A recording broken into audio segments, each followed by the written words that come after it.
or the other. Mistake number 2 for dudes is related to their stroke control. Now, most men only have one type of stroke, which, surprise, surprise, is this, pumping.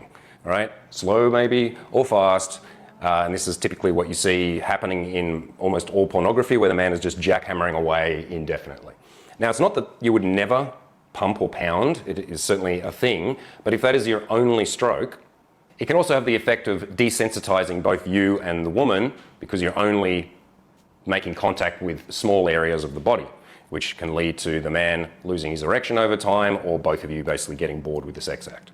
So instead of only pumping, we want to be aware that if we lock our pelvises together and then start to get these rotations or undulations through the pelvis, this will create a completely different style of stroke, right? As opposed to just in and out of the pumping, pounding variety, we have all of this extra undulation, which means that your cock starts to paint internally inside the woman, right? So I can hold her hips in and then get still very deep penetration and undulations, and it doesn't necessarily mean that that's always going to be slow lovemaking, right? So absolutely it can be from this kind of intimate space. We can have these rockings and undulations, either holding her steady, right? So then I can push in deeply, or we're both rolling our hips together, right, for this intimate synchronized kinds of strokes.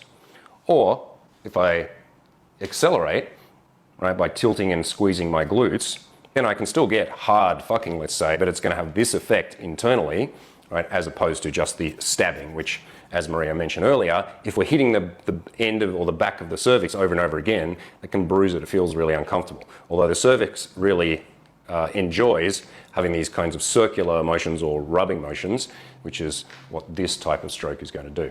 So remember this, gentlemen, not just pumping and pounding, but differing your strokes as well.